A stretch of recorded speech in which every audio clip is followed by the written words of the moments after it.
Messi a répondu à Ronaldo avec un quintuplé de passes décisives et un but pour contribuer à 100% à la victoire de l'Inter Miami 6-2 dans un supposé choc en MLS contre New York Red Bull. Luis Suarez s'est aussi régalé avec un triplé lui permettant de rejoindre Messi au sommet des meilleurs buteurs du championnat. Pour information, Messi a fait tomber des records en MLS avec cette rencontre, tout comme CR7, il place un peu plus son nom dans les livres de records et d'histoire du foot. C'est devenu le premier joueur en MLS à réaliser 5 passes décisives en un seul match et aussi le premier à contribuer à 6 buts en un seul match. Plus précisément, les 6 buts de l'Inter Miami ont été marqués en deuxième mi-temps et pour être encore plus précis, entre la 48e et la 80e, soit environ 30 minutes. On ne va pas revenir sur chacun des buts, il y a notamment une passe décisive merveilleuse de Messi pour son coéquipier Rojas, un jeune gaucher qui semble extrêmement talentueux. C'est véritablement un autre renfort de poids méconnu pour l'Inter Miami qui a d'ailleurs mis un merveilleux but de loin. Là encore, Messi a fait la passe, mais c'est typiquement ce qui doit être considéré comme dernière passe et non pas passe décisive. À ce sujet, la stat des contributions au but, les GA, qui met à la même hauteur les buts et les passes décisives fait plutôt mal au football à mon avis. Je ne sais plus qui avait dit ça, mais c'est comme si on comparait une médaille d'or et d'argent. Soyons honnêtes, 80% des passes décisives sont des dernières passes alors que seulement 20% voire moins sont des buts faciles.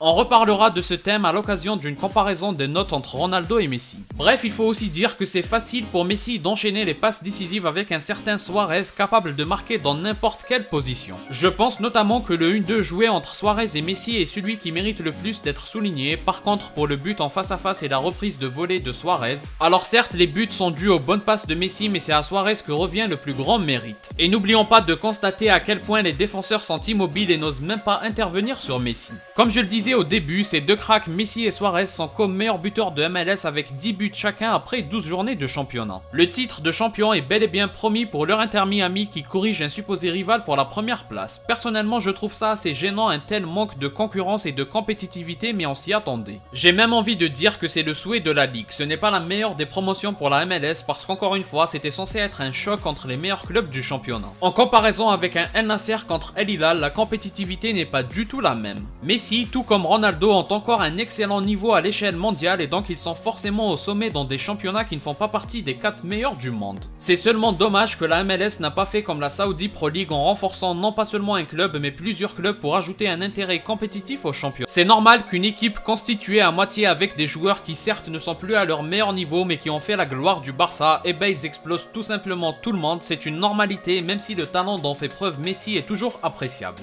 On va conclure avec un point au niveau du classement, l'opération est parfaite pour l'Inter Miami qui maintient la première place et éloigne l'un des concurrents au titre. Cincinnati reste le seul sérieux poursuivant qui va être intéressant à surveiller. Comme d'habitude, n'hésitez pas à donner votre avis en commentaire, si vous avez aimé laissez un like et abonnez-vous pour ne rien rater, partagez aussi la vidéo pour me soutenir, moi je vous dis à la prochaine, portez-vous bien.